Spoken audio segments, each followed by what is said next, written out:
Abraham Spring is a multi-athlete and coach changing the way we think about triathlon, endurance, and performance.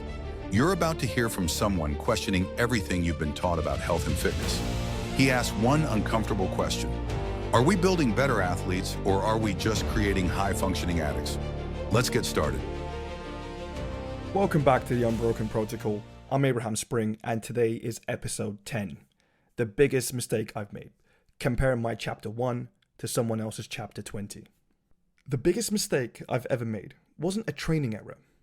It wasn't a missed lift, a failed diet, or a slow run. It was comparing my chapter 1 to someone else's chapter 20. I wasn't building my own performance. I was measuring my worth against highlight reels I could never compete with. We've all been there. It's 11 o'clock in the evening. You're lying down in bed. The blue light of your phone is the only thing illuminating the room. You're scrolling through Instagram, then Strava, then YouTube, and you're wondering why you feel like you failed everything. I used to think comparison was a motivation. I'd check Strava for someone else's splits. Then I'd check Instagram for someone else's physique. Then I'd watch YouTube to see someone else's training volume. I told myself the usual story. This is how you get better. You need standards. You need to see what's possible. But here is what I didn't realize. Every scroll was chipping away at my confidence. Every comparison was blocking the signals telling me I was actually making progress. I do everything right. Consistent sessions, decent nutrition, showing up, and I still feel like I'm a failure because someone else, somewhere else, was further ahead. When inspiration becomes paralysis, I'd finish a training session feeling decent. Not amazing, just solid. Like a good effort. Then I'd open my phone. It's a ritual, right? Everyone does it. And there it would be. Someone posting a workout that made mine look like a warm-up. Someone with abs I didn't have. Someone running splits I couldn't touch. And if it was a particularly vulnerable day, I'd spiral. Why am I even trying? They're so far ahead. I'd never catch up. What's the point? I saw this everywhere. Triathletes comparing themselves to pros. Lifters comparing their 1 year progress to someone else's decade of training. We've normalized this. We call it staying hungry. But I reached a breaking point where I'd hit my personal best, a genuine milestone, and I still feel like I wasn't doing enough. It got to the point where I went off and did wrestling competition on a Saturday and BJJ on a Sunday. I competed on both. That was 4 fights, and I still feel like I didn't do enough. Even though I won gold, I couldn't celebrate my wins because someone else's highlight reels was louder than my actual experience. My motivation went down, my self-doubt went up, and training became performance for others instead of progress for myself. The dark psychology of weaponizing your survival. Here is the part we need to get honest about. Social media platforms aren't just showing you content. They are weaponizing your survival instincts against you. Your brain evolved with a simple mechanism. Constantly scan for threats. In the wild, this kept you alive. Miss a rival taking your territory, you lose your resources. Social media exploits this perfectly. Every time you see someone with more followers or a faster time, your brain registers loss of status. This isn't rational, but your nervous system doesn't know the difference between a predator in the woods and a faster runner on a screen. It floods your body with cortisol.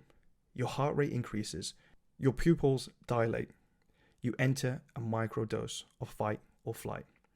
You're sitting on a sofa and your body is responding like it's facing a physical threat. Do this 50 times a day, 350 times a week, and you have essentially trained your nervous system to stay in constant state of low-grade panic. This is the matrix. It's turned humans into metrics. You don't see a person, you see a follower count, a like count, a view count. Their 200 like post versus your 15. You lose. Every comparison triggers some neural pathway. Threat detected, status lowered. We've stopped looking at each other humanistically and started seeing each other as data points in a hyper-competitive landscape. The reality of the highlight reel comparison. It isn't motivation, it's a threat response. And it's built on a lie. Social media is a curated performance. The average person posts about 1% of their life and it's their best 1%. The PRs, the lightning, the perfectly executed sessions. You are comparing your entire reality, the injuries, the bad days, the life chaos, to someone else's filtered highlights. When you see that at 6 o'clock in the morning, your brain doesn't see context. It doesn't see the 10 years of training before that clip. It doesn't see the genetic advantages, the nutritionists, the physio team, the sponsorships that give them the time to train. It doesn't see the 47 takes it took to get that effortless video. Research shows that the upward comparison, looking at people ahead, activates the same neural pathways as social rejection and a physical pain. Your brain literally feels comparison the same way it feels being hurt. When you do this chronically, you're teaching your nervous system that your own body and your own training are sources of pain. No wonder why you struggle with motivation. You've conditioned yourself to associate your progress with inadequacy. And that's the cost of being a metrics-led person. Let's talk about the humanity tax, when everything becomes a number. You stop being a human having an experience, you become a data point trying to rank higher. I felt this. On days where I scrolled too much, I'd look at my training partners differently, not as friends, but as comparison points. I stopped celebrating their wins because their wins highlighted my perceived losses. This leads to nervous system dysregulation. You exhaust your adrenal system. You maintain elevated cortisol.